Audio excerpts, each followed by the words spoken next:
How you doing, everybody? Christopher and Bennett here with the Vancouver Film School Storyteller Studio podcast. Our guest today, this is someone that you've probably seen in a whole bunch of interesting places, whether it was Better Call Saul, maybe you saw him on The Walking Dead, maybe it was Westworld, maybe it goes way, way back and it was an animated piece, OKKO. Wow. Law and Order. Look at you pulling out. Law and Order. We were just talking about Dick And, Wolf the other day. Go on. But I would be lying to you if I said that my 11-year-old son wasn't off camera right now, just waiting for this moment, as I was. Any video game fan worth their salt knows Mr. Stephen Ogg as the one and only Trevor Phillips from Grand Theft Auto 5. Stephen, what's going on? Thank you for coming on today. Thank you for having me. Grand Theft Auto 5, it still amazes me that I often repeat ad nauseum that people still give a shit. I'm curious if when 6 comes out, assuming there is a 6. There will be, yeah. I never played, I never followed along. If 5 becomes irrelevant, like is 4 irrelevant? You're a gamer. Are you a gamer? Yeah. Oh, we are diehard in our family. Okay, so is 4... Diehard. 4 is no longer relevant, but what ends up happening is and I do not speak for Rockstar Games, a little disclosure, but I suspect with each new console, and of course the buzz around the new PlayStation 5, the new Xbox console, possibly even Nintendo's. What's the buzz about that? Well, there's going to be a new one in a year. New one. So PS4 is about to be obsolete. They're going to go PS5. So whenever they upgrade the hardware, usually a big, iconic Rockstar game implements itself, and people are predicting it'll be GTA 6. Really? So you've got another year where those take 7 years. But I mean, Stephen, your character though in it, I know you talk about this, you get asked about it a lot. But I mean, do you fully appreciate, like, with the exception of Mario, Pac-Man, Master Chief, Trevor Phillips is in the pantheon of maybe the 5 biggest video game characters of all time. Like, it's a big deal. And this isn't a caricature that you played. It's based on you, the likeness, the behavior. Like, it's a phenomenon in that it's the biggest selling video game of all time. It's the biggest entertainment character product of all time, right? I mean, in 3 days, I think it did, $1 billion? Or it did more than Avengers, Star Wars. It was the biggest entertainment product of anything, of all time, of any kind in those 3 days. It's pretty incredible. I mean, it's kind of cool to be part of that. I mean, I was Trevor. And what was so fun about the game is you bring that character to life, and I, at any point in that user interface of that video game, as I know you don't play the game, so I know you're familiar, I get to choose to be Trevor. And so I could be you. Like, that's crazy. Right. People must walk up to you all the time and go, holy shit, you know. Does it get old? It's, well, I mean, seriously, you're ruining this entire podcast because you're chugging whiskey as a child. And that's probably... Be quiet. I mean, right there it says everything, right? Put that away. We're filming. I'm just kidding. This is what happens. You know I'm when kidding, right? Okay. You bring your diehard superfan 11-year-old son to meet Stephen Ogg. Just so all of a sudden, 10 years from now, you're not in therapy going, yeah, I really shut down after my dad interviewed him and he kind of made fun of me. It'll be Stephen Ogg we send the bill to. Okay. Please But do. When people come up to you, do they... I mean, it's one of those things that, I don't get tired of because it's something I'm proud of. Of course.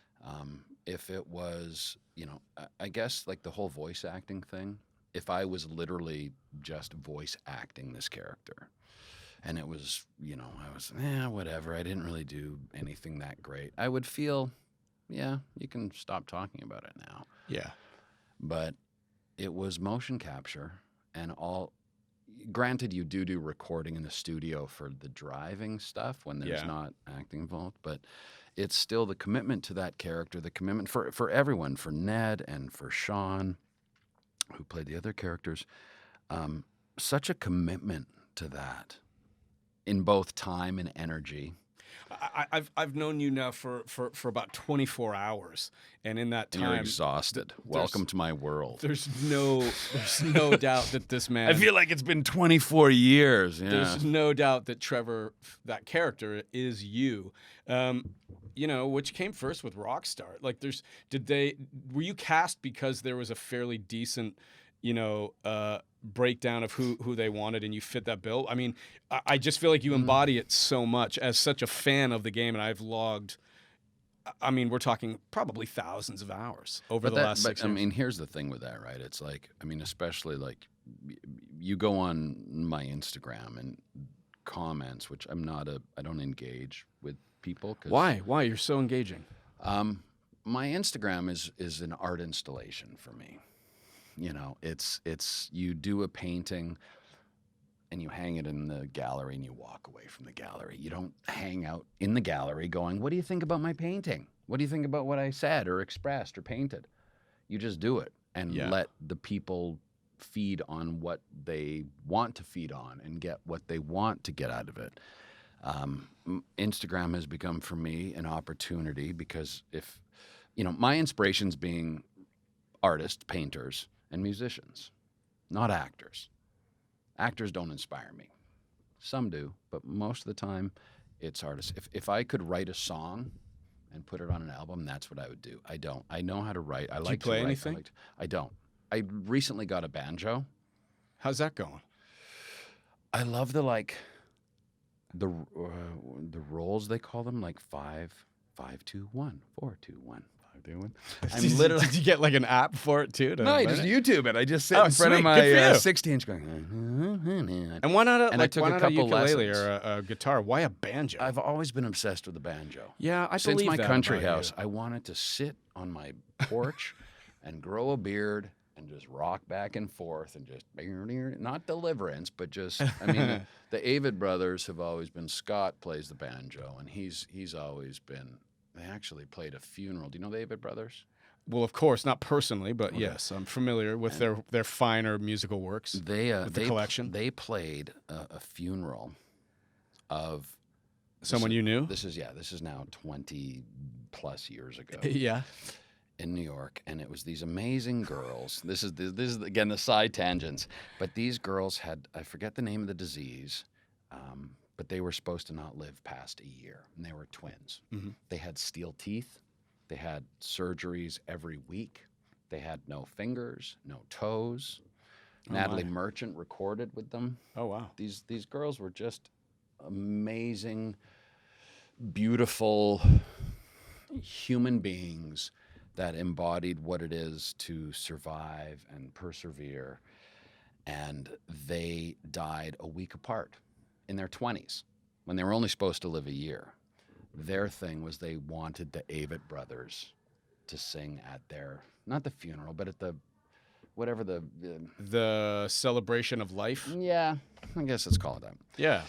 And so at the time, my son was probably 3, 4, and he was sitting on the ground, and there's just the 3 of them. This is back when it was the 3 of them. Wow, that's a hell of a thing. And Scott kept breaking his banjo and all of that. And I didn't know they were such a big college hit, but I went up to them. I was like, "You guys are going to be good." Well, now, of course, they're much different. But it's really, ever since then, and the banjo, I've always been obsessed with it. And if I can play Flower in Manhattan, the song that Scott plays, which is amazing, if you watch him do it acoustically on his banjo, I'm like, that's all I want. Well, that's a cool instrument. The sound of it. And apparently Steve Martin. Yeah, I was just going to say, Steve Martin is like, but I mean, he is very good. Like, I mean, no kidding. He's like a Yeah, he master. takes it really seriously. You are from Calgary originally. Yeah, You went to University of Calgary. You played volleyball. 1 year.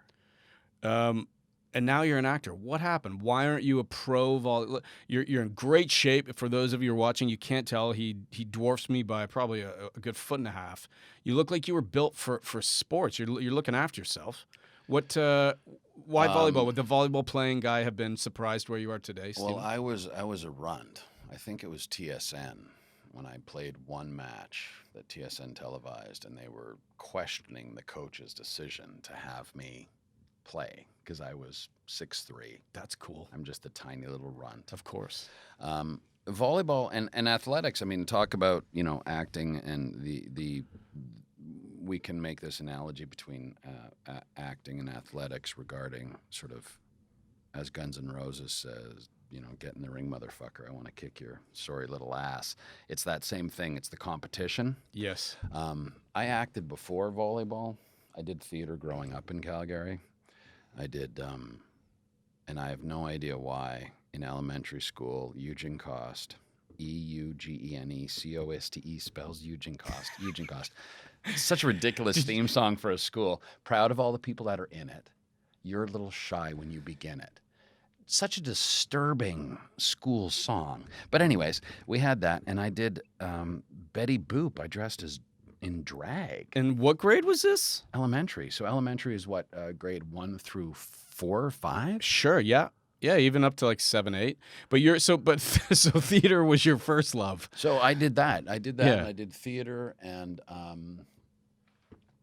sports was always something I enjoyed as well. But I was like, in Calgary, I was the theater community saw me as a jock. Yeah. And the jocks saw you. The jocks saw me as a theater. Did the term we can't say these days? Did you struggle with keeping attention in class? If I was to go back and read your report cards, what am I reading? No, Steven, I was a great student. Like you were academically, you were focused. Yeah. The Really? teachers actually got kind of... I mean, I don't mean really like, that shocks me. I just mean... You seem like a real dumb guy. Yeah, no. I just feel like you would be, I would think the creative side, your right brain, I would think for a guy like you must be always firing. And that's... Friday night, I would prefer to sit home and work on the book report title page for Monday than anything. I loved the process of learning. Mm-hmm. I love education. I don't necessarily agree with the institution and the way things are being taught and what's being cut out. Arts, I mean, New York City, I mean, arts is cut out and physical education is cut out, all these really important things. But I loved the idea of learning, and I loved that. Always loved that. When you get all the stuff, I mean, from Westworld to Better Call Saul, which critically acclaimed, Walking Dead, one of the biggest shows ever on TV ever, huge character. A lot of people. Do you get the same stuff over and over? Like, is this part of what's the part of the acting you love, and do you enjoy this part of it? You must get sick of it when it's the same thing. I really did not want to have you on today and give you the same interview you've always had to do. No, I think, I mean, I love the craft of acting. Yeah? Do you? As much as I love Still? education. Yeah. It's the same thing, but the institution is the same as the business of acting. Does that make sense? I love I love to do, but I don't like necessarily or I don't understand the business aspect of it, and I don't enjoy it. I love to do. I'm happy when I'm working. When you're not working, and every actor has those periods, they may be few and far between at different parts, but one of the things that I'm always fascinated by when I'm around actors is trying to figure out, what do you do in that downtime? Do you stress over it? Most of the actors I talk to, and some of them are just dynamite, and they still are worried that they'll never get another call. Do you fixate on that? Tell me about the lows, not necessarily the highs. How do you manage that as an actor? The lows I tend to live a little too frequently. That's not unusual. I don't work a lot. Like, people think I'm really busy and I have all these things, but even with Snowpiercer, the show I'm doing here, which is a reboot. I mean, it's based on the graphic novel. Yeah. And the movie was based on the graphic novel. Yeah. And so it's the same story. Yeah, but it's a TV series. It's the TV series. Yeah. Version.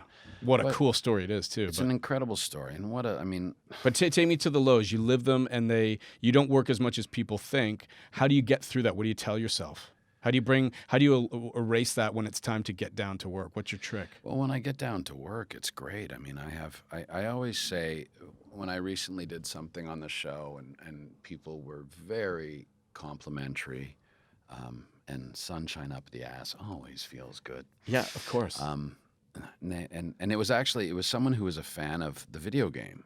And he's like, I've seen that and I've seen your work, but to see you on set, how you prepare to get to a place that then I can watch you act. He says, it's been incredible. I think that particular day I cried. Big surprise. I'm a big crier. Nice. I think I cried and I hugged him and I said, oh, bless you, man. I mean, that's just a beautiful thing to say. But it's all about with any of this. So how do you go through the lows for the work? Here's the analogy to try to bring it around to like athletics. It's all in your preparation. Yeah. Okay. So it's all in, if you know you're doing something on Wednesday, your big game, your big fight, your big scene, whatever the fuck it is, it's all about that preparation for that day. So if you're in a low, as I tend to be, when you have something to focus on, it's wonderful because you have something to focus on. So you're always like, okay, what do I have to do? I need to, okay, at 5 p.m. I'll have a 6.5 IPA. At 6:30 p.m. I'll have dinner, and by 8 o'clock I'll be in bed, and I'll get up and do some yoga in the morning, and I'll go to a spin class, and you kind of prepare. Keep busy. You keep busy. Yeah, you keep busy, and it's tough when you don't. Like I sort of, with so much time on my hands, it gets to be very difficult for me personally. I try to milk the teat out of life. Do you watch yourself? Will you go back and look at the work and critique it? I don't care. Honestly, I mean, I don't watch TV and movies. Why? That's crazy. You're in so much of it. I know. Well, I try. Like I try to. Yeah. It's just it was funny. I was in LA doing this project that Dave Navarro is part of from Jane's Addiction, and he's been a huge, like musicians. I mean, Dallas Green, City and Color, when he performed last year, and we were hanging out backstage. Oh like, man, you and I are gonna get along great. I'm a music guy too. Yeah, I'm a music freak, my and I was literally holding Dallas. And just eyes filled with tears for like what he has contributed to my life is incredible. His lyrics, his music, his inspiration. And Navarro, same thing. Going back to Jane's Addiction. Yeah. Nothing Shocking. Again, you put that album on now and it's just as good and new and fresh as anything out there. Point being, hanging out with him, and he was saying he was asking me about, did I see some show? And I was like, I don't really watch that shit. I don't watch You stuff. strike me as just as stuff happens, you kind of let it happen. You're wherever the day takes you. Well, my inspiration is music and art. So, Yeah. And for him, he doesn't listen to music as much as one would assume a musician would. Just as what you were saying, an actor you would assume would watch everything. I used to watch, like, back in the DVD days. Yeah. You know what a DVD is, kid? You ever heard of a DVD? Yes, I did. All right, son. I used to watch in the morning a film, like a Criterion Collection. Yeah. And then in the evening, I'd watch the director's cut. Oh, yeah? Obsessed. Watched everything. But nowadays, I just don't get that much. Do you have the appetite to direct ever? I mean, you strike me as also somebody who probably do you take direction well? What's it like directing you? If I was to talk to any of your directors, and you've worked with some great ones, what would they say about you? Yeah, I mean, there's a huge difference with directors. And if a director says, when a director says, I'm game, I'm like, because that's a challenge for me. Yeah. Then don't do this. Okay, cool. Aces. A good director will give you good direction. Yeah. That makes sense. Directors that say, okay, now be more happy and sad. Huh? What? Be more happy and sad. The fuck does that mean? Well, you nod. 'Cause Right. You don't want to be difficult, and I'm not difficult. You just nod, and all you know is that they maybe don't know how to articulate or communicate what they want, but they know it's something different. So then your job is to do it different. And that could be talk louder. Right. Or not do as much, or just change it up. I love direction. I mean, just recently with Snowpiercer, we've had so many great directors on Snowpiercer. When you were working on Better Call Saul, you worked with Bob Odenkirk. Oh, my God. What a whole bunch of incredible guys. Did he direct any of the episodes you did? No. Thomas did, who wrote it. And Thomas is an incredible director, famous for doing many, many, many, many takes. That's, I think, more Vince. I mean, because there might be something coming up on Better Call Saul that Oh, interesting. Well, when you Kids might want to pay attention to. well, if Tom, whether it was Tom or Vince on a show like that too, like, yeah, he likes to do different camera angles.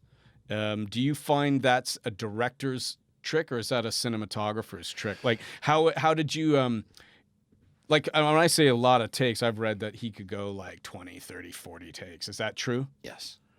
That's a lot of takes for one scene. How do you how do you That's also, I mean, so I think the whole idea with that is Vince Gilligan said he never wants to cut to the same angle or shot. So that's stylistically the show. And when you watch the show, you do see it is fucking unique. And that's because of well said. I agree. You're that. right. You're so right. I think that's Vince Gilligan sort of saying this is what we're going to do. And I don't know if that's a director's trick, but I think there's only so many actors who, I mean, come on, after a long day on a shoot and you're at take 20 of 48. Oh, I love that. You like it. Fuck yeah. So you really Talking do. about this the other day at the Vancouver Film School. Like anytime you have an opportunity, You get off on that, eh? That pumps you up. for sure. Because anytime you have a chance to repeat, it's not repetition through boredom. It's a new opportunity every fucking time to communicate, to tell someone, and to listen. Like every time I'm going to change you, and it should be different. You know, there's actors that say, I don't want to read the lines before because I want them to be spontaneous. What? What are you talking about? It should be an organic thing that you've done them 6,000 times and keep doing it differently. Every time should be different. Every time. I mean, that's my thing. I'm excited by that. I love that. Vince Gilligan, from Better Call Saul, but Snowpiercer. You watched the Oscars last weekend? Did you catch it? I mean, did Parasite? You know where I'm going with this. Did Parasite surprise you? Did you see it? Were you Loved it. Yeah, you did. Would you have guessed Best film Yeah, I saw last year. that one. I was surprised. I liked it, and I thought it was very good. It blew my mind, though. I would never have said that's going to win an Oscar. Really? No, Why? I just because I don't think much of the Academy sometimes. I think they miss stuff. Well, for fuck's sakes, I Right? mean, awards in general. I did. Yeah, And I didn't you have watch been them. nominated for a VGX award, best voice character. By the way, you've got some nice one. Like to your credit, Did I win? you did not. No. You did not. Who won? I believe it went to Nolan North for Uncharted, Drake's Fortune. I'm looking at my 11-year-old. Yes. I believe he lost to Uncharted. So stupid, right? Great game also. Wrong. But, I mean, what do you think of the awards? Like, the you awards- don't care about that stuff. You don't strike me as someone who cares. But if you get nominated tomorrow, are you going to be excited? Are you going to want to win it? It's so subjective. How do you go into a museum and say that's better than that? Yeah. How do you listen to music and go that song's better than that? It's so subjective. It's so silly. But that's show business. That's the business aspect of it. You know, I mean, Who's stuff right now? Like, who's an actor who you go, holy shit, their stuff is like, makes me feel like I'm 2 feet tall. Who do you like right now? That's the tough one. Who would you love to work with? I mean, and I've said this so much, and I think it's become my stock answer, which I don't know if I believe anymore. It's just because it's the simple go-to for me. Is Peter Mullen has always been the person, and he did Westworld, and he worked with Jimmy Simpson, but I wasn't in that sort of stuff. And he was actually, I don't know if I could say that, so I won't say it. Well, you could say it and we could take it out after, but I'd rather you say it. Peter Mullen was also in a project that I am involved with. Leave it at that. Cool. That he was in the running, when I heard his name was in the running, I was like, yay! Because I mean, that's good stuff coming out of him, man. He's so amazing. And Peter Mullen, I always say, and that's, again, just because I don't watch a lot of stuff, and again, this has probably been heard way too much, but Tyrannosaur, which was a film Paddy Considine did, wrote it and directed it. The opening scene of Peter Mullen in a pub. Nobody plays drunk like Peter Mullen. My Name is Joe, one of my favorite films. He's Let's in see a if we can pub. link to that, Dylan. Let's put that in the link to below. It's pretty amazing. But the opening scene of My Name Is not My Name Is Joe, but Tyrannosaur is Peter drunk in a pub, ties his little dog up front, little pea licker, which I call those little dogs that I believe that you're referring to like a little poodle or something. yeah, or like a pea licker. Shar-Pei, whatever. Yeah, one of those dogs. Cool. And bless all of you for having them. Love all creatures. course. Animal cruelty not accepted. So, anyways, the thing's tied up outside. He's drinking and just getting smashed. This is the opening shot. Yeah. He then walks out. The dog. I haven't seen it. Now I want to see it. He kicks the dog, and as we know, you can and video game. We know, kill 100 people, no problem. Right. Hurt an animal, Game over. outrage. Yeah. But was it special effects or did he really kick the dog? Well, he kicked the dog, and the dog. This is not a spoiler alert because this is the first 5 minutes of the film. Yeah. He picks the dog up. Yeah. He kicked it. He killed it. He picks the dog up, and it's a tracking shot of him walking down the road back home, Yeah. and you feel sorry for him. That, ladies and gentlemen, is acting. That is acting. That's I the read fuck that is you about? did not know when you did Westworld. I read that you didn't know you were even a robot. No. How At the Vancouver Film School, when I talked to them the other day, I said, my best advice was breathe. Which I think when I gave that advice, like someone asked, like, It's not bad advice. What's your best advice? I was just like, breathe. Did you mean that in a like metaphorical yoga sense? And in everything sense. Yes. That's going to make you survive. And probably coming from having just had a panic attack myself and probably been full of anxiety and depression. Sure. That was my own mantra that I was just like, Again, never bad advice. Breathe. Never bad advice. and I think she was sort of like, that's it? I was like, yeah. But the other thing I said is what you want to do on any set is ingratiate yourself as quickly as possible to the hair and makeup department. Yeah, I heard some students were talking about that. You made quite an impression to the students here. You did a great job. That was they were buzzing about it. You're probably right. I think those are the unsung heroes on set. People don't realize they know everything. Those guys. They're they do so much, but they're the only ones that know. Yeah, And that's what Westworld. Like I didn't. but you didn't know. You honestly didn't know you were a robot until hair and makeup. So what's interesting to me then is, It's crazy. you know, Like God forbid if actors know what the fuck is going on. but what a mind, you know. We're treated like kids.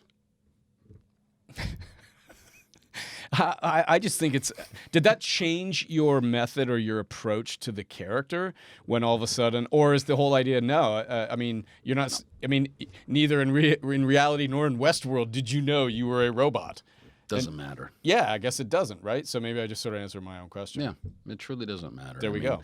I think with. But what again, what a weird thing to then find out. And how do you act like a robot that doesn't know it's a robot and thinks you it's a shouldn't human? know. It's there's one thing. So nowadays, especially, and it's changed, but Walking Dead, Westworld, Better Call Saul, all of these shows that I've been incredibly fortunate to be in. You don't get full scripts. Yeah. You don't get the full season because I'm not 1 or 2 on the call sheet. If you're 1 or 2 on the call sheet, you get a lot more. But what happens, and even in audition for these things, you get either made up sides or Right. watermarked. Like you don't know anything but Right. what you're given. And now this is probably 5 years ago. 5 years ago, I'm talking. But what happens is that the beauty of it, once you get over the fuck you, like give me some fucking information. Yeah. Am I a robot? Am I not? Am I this? Am I that? Am I aware that I'm a non-sentient robot? Yeah, am I a zombie? Am I not? Like what the fuck?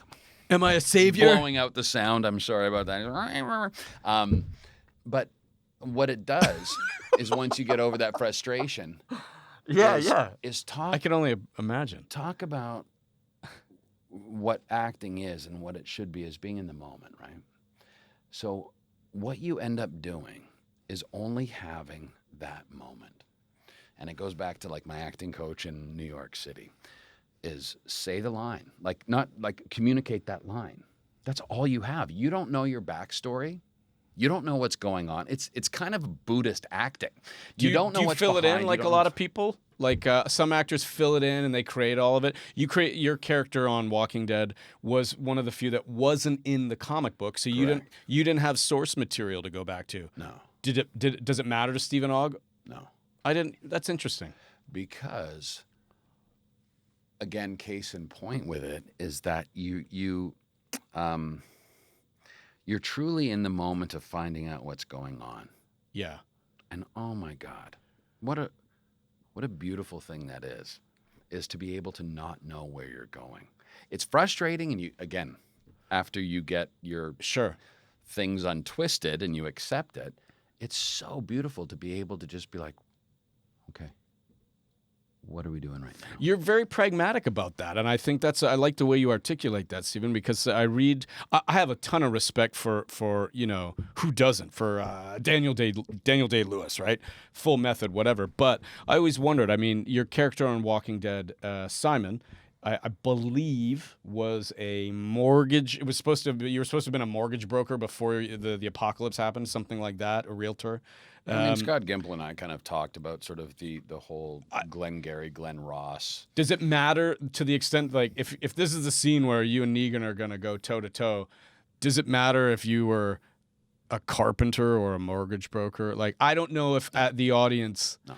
and I'm not taking away from actors who do, because if that's what it takes, Daniel Day-Lewis, to put Lincoln on my screen, that's incredible work. But you really got to be called Lincoln for 6 months. I mean, it's a little. I don't know. Or what's his name? Jared Leto, right? He was like full Joker the whole time in Suicide Squad. I don't know. I mean, but yet I feel like stories about that. I mean, again, it sort of goes back. Have you ever to, worked with actors like that? No. It goes, Laurence Olivier, I think, was with Dustin Hoffman in Marathon Man when he did say, "It's acting, my boy." Yeah, right. Let's not forget that. We're fucking playing. We're grown-up adults being kids. Right? So just stop being so fucking precious. Whatever you have to get there, I'm not going to judge. Of course. But at the end of the day, I like that you have that. Like, do you really have to be like that and isolate people? I mean, it is a team sport. Wow, look at all these analogies with sports. I love it. I'm not even trying to tie it in. Volleyball, man. But it is a team sport. And the more you are inclusive, like Andrew Lincoln, number 1 on the call sheet, Walking Dead, my God, that man set the bar for what a set should be.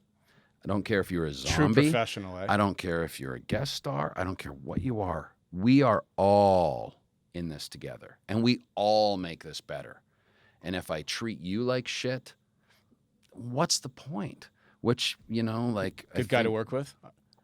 John Bernthal, good guy to work. Or I guess he would have worked with him. He was gone after. I met John at the cons, and he's just a love. I mean, that's the one thing with these shows. It's sort of like doing theater. Is it's like with Snowpiercer. Like our group text, sometimes gives me anxiety because it's a lot. But there's some big names on there. I just love everyone so much. And literally recently, someone had sent like part of the group text of like, "This is why I love our show." Because we're all in touch with each other. Dinner tonight? Are we going? Or like, it's important. Walking Dead was the same thing. Such a great group of people, such loves, and I'm still in touch with a lot. And Austin Emilio is and forever shall be my girl. He was Dwight on the show. He's Fear the Walking Dead. It's a pretty beautiful opportunity to meet people and to create these lifelong relationships and friendships that to me, again, life is art. That's more important than that scene.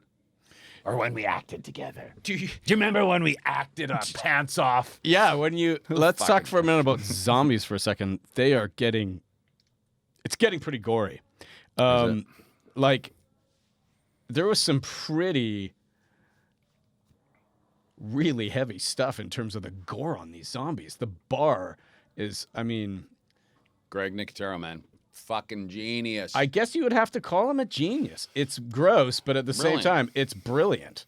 Does it dawn on you that as you're doing these scenes, like, there's extras in a movie and then there's zombie extras. Did it ever feel you're one of the few actors who can say, I did The Walking Dead. There is no television show like it on earth. I mean, these zombies, every one of them I feel is a work of art and has a different, I mean, if you pause it, there is a story being told in the torn clothing they're wearing and Everything.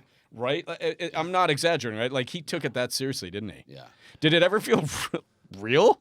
Well, I mean, being on that show for what, 2.5, 3 years, I never saw zombies, right? I never got to kill a zombie. Wait a minute. The entire Until time the you're end. Correct. okay, yeah. I was in the sanctuary. I was doing my thing. I never saw zombies. They were never like outside. Well, yeah, I guess you cut to that shot. At They the do that. end. Yeah, you're never. when I became. Oh, dude, there were a zombie. lot of zombies. But until then, I hadn't seen them. The only time I saw one was at lunch for the first time.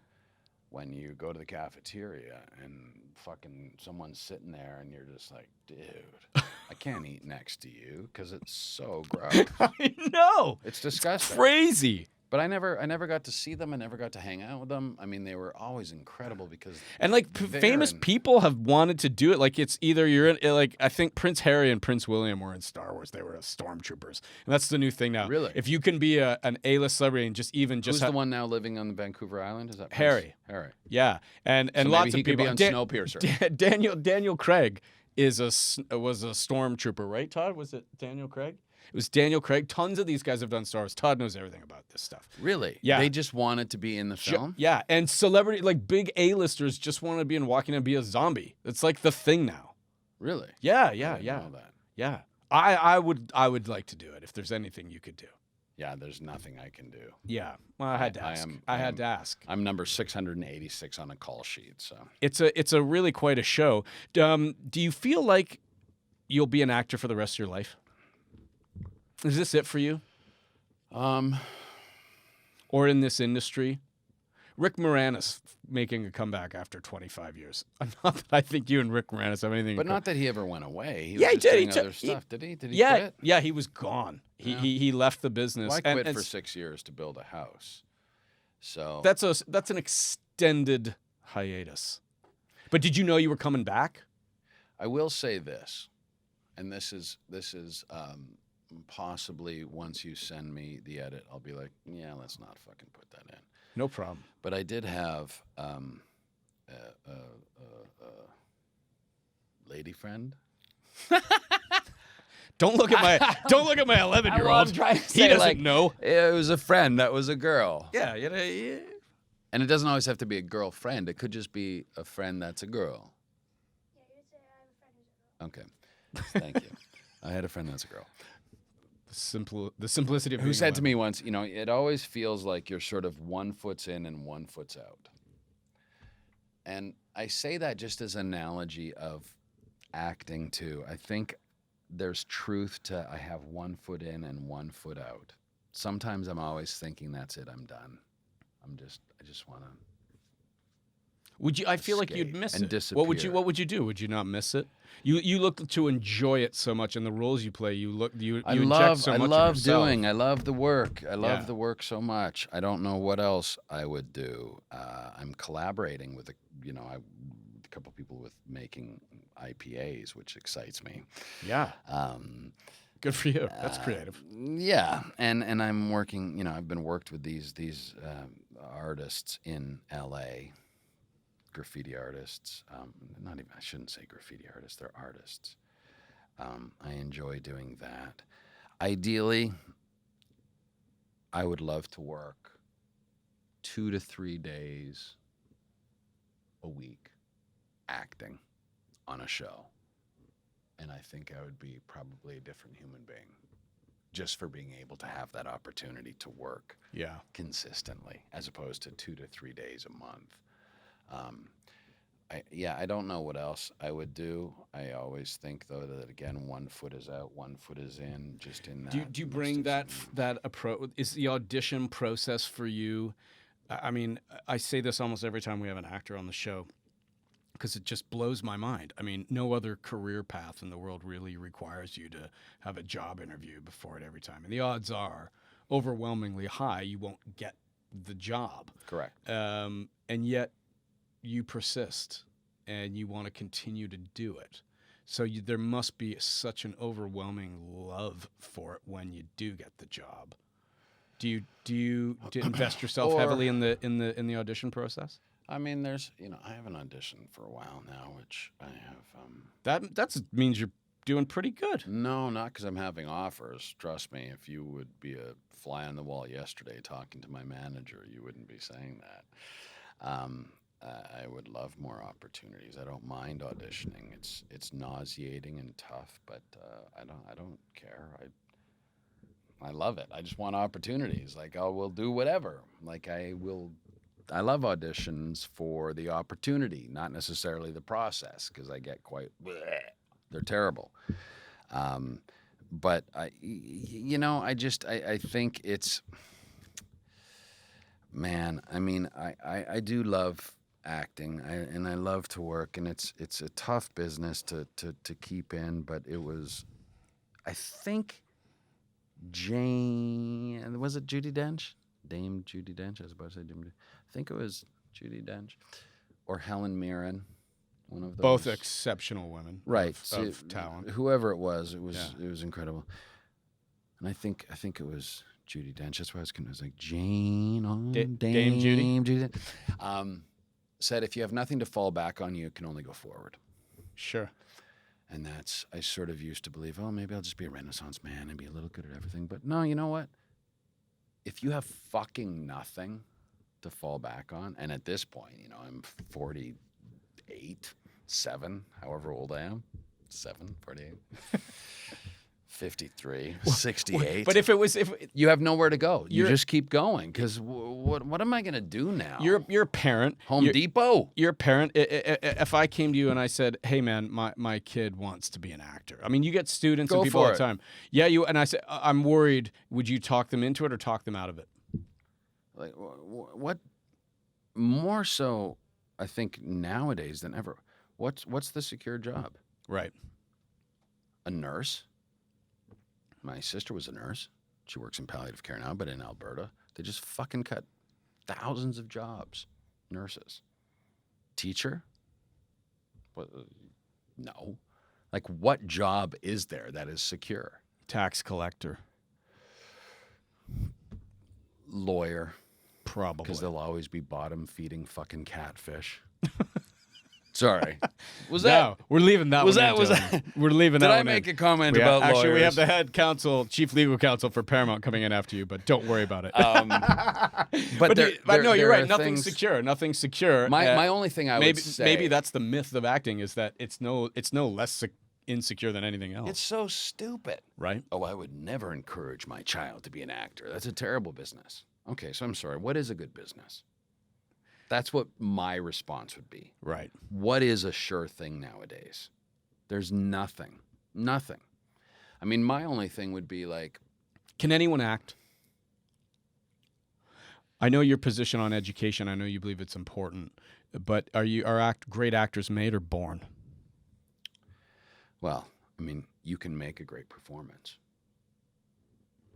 right? Especially film and television. You can be a shitty actor. Yeah, that part we know. And make a great performance. I mean, it was actually, there was a great example of Paper Moon. Great movie. Right? Tatum O'Neal. Oscar. That's right? going back. Yeah, she was a kid. She Correct. was a little girl. Arthur Penn? No. Who did the film? Oh, don't do that to me. It's way before my time. But she did that with her dad. Correct. Yeah.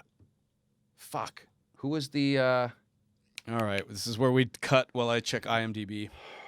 Because he came to see a play I was in New York. What? Really? Not Arthur Penn. I know what you're... Come on. It's coming. Come on. Mr. Know-It-All. Star Wars. Nah. Oh, okay. Arthur... He produced it. Bogdanovich? The director? No. Frank Marshall. Paper Moon? Yeah. Was Frank Marshall? Yeah. Francis Ford Coppola was also an uncredited... What the hell? Francis Ford Coppola was an uncredited producer of Paper Moon. I didn't know that either. There you go. Arthur... Who am I fucking thinking of then? Well... The writer? Who wrote Paper Moon? Alvin Sargent. Wow. Yeah. Then what the fuck am I thinking of? Then maybe it had nothing to do with Paper Moon, other than. Oh, we were going somewhere so good with it. Sorry, everybody. And this is what Storyteller Studio is all about. This is Stephen Ogg summed up in one interview. But Paper Moon.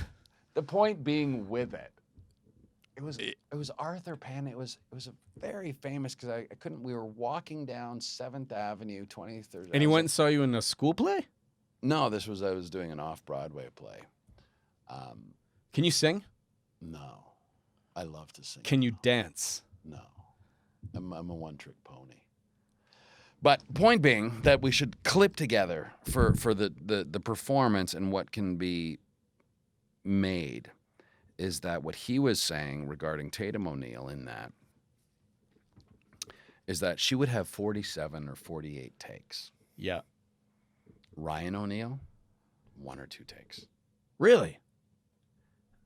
Because they didn't have you can't keep going all day. Point being, you can create a performance with someone. You can make them good. And she won an Oscar. Yeah, I just think, though, that there are some people that when I talk to really great instructors and teachers of the craft, and I am not an actor, so this is not a world that I understand to that extent. But I'm around them so much, and I get the chance to work and interview them often. And I hear sometimes that adage that acting is reacting. And I go, that actually kind of makes sense. Like sometimes I see that as like it's clever, it's maybe minimalist or simplistic, but in some cases that is really true. You're saying you can make a performance, but I do feel like once in a while there's someone there just a really good fucking actor, and of course. I think they were born that way because then you go and you look at their CV and you're like, they don't really have a ton of formal training or any training sometimes, and they're just kind of doing it. So I'm fascinated by Joaquin Phoenix, right? I mean, it's not like he went to RADA. Yeah. He's just a very emotionally available person.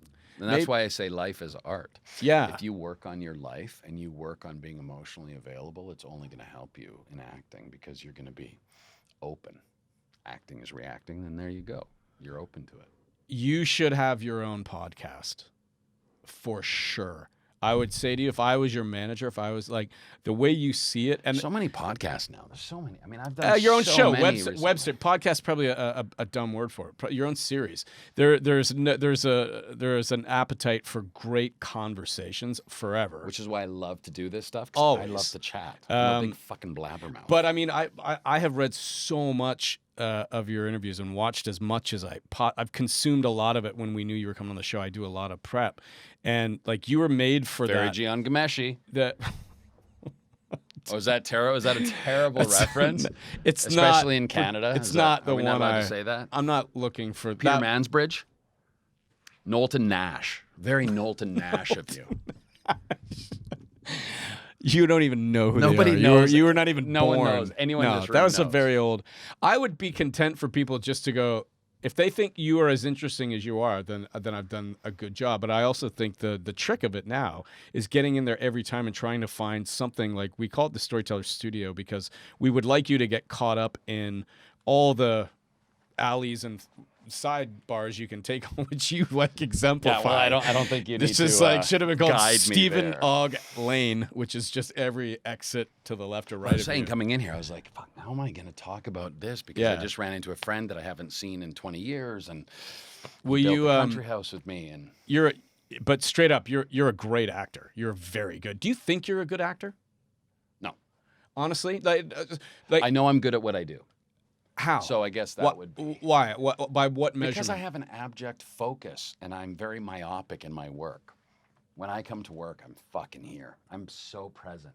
But that's all it takes for you to be convinced you're a good actor? I do think you're a good actor. I wouldn't say I would measure it by your performance, but you don't often watch your performance. How do you know? It doesn't matter either way. I just consider when I bring it, I bring it. Yeah, watch your mic there. I bring it. Yeah. All in. All in. I believe that by every sense. And someone actually asked me once about, like, do people get intimidated by you on set? Because you seem very intense. People say that about you, eh? Someone had said that. I was like, no. I'm just focused. I'm here for you. Like, that's my thing. I'm open. I'm here. to just be with you, and it's a very myopic. Have you ever left a part or a role and you have been unhappy with where you left it? Do you leave it all on the field, as they say, or are there times where the director can go, that's a cut and we're wrapped, and you're still like, shit, I didn't nail it? Do you obsess over that? No, not my job. Good for you. Like, film and television is not an actor's medium. You're there for so many other people. Right. Just you do the best you can, and then you have no control over what they use and what they don't. You're a good actor. You're very, very good. Thank you. You have defined, you have crossed over and made video games performance at a time when they're being looked at for all the wrong reasons, and now they're being taken very seriously. They're you know all those things. But Trevor Philips is up there with one of the all-time great characters. I appreciate that. You did a hell of a job, and then for you to then have the success you're seeing on film and TV. When is Snowpiercer coming out? May 31st. May 31st. Will you come back and do the show another time, Trevor? Fuck yes. Trevor. Steven. I just called you Trevor. My God, this is how many hours of GTA I played. You want to piss me off? Call me Trevor. Forgive me, Steven. It's a cartoon. I can't even be a cartoon. When people call me Trevor on the street, I'm like, the how quotable Stephen Hogg. I can't even be a cartoon.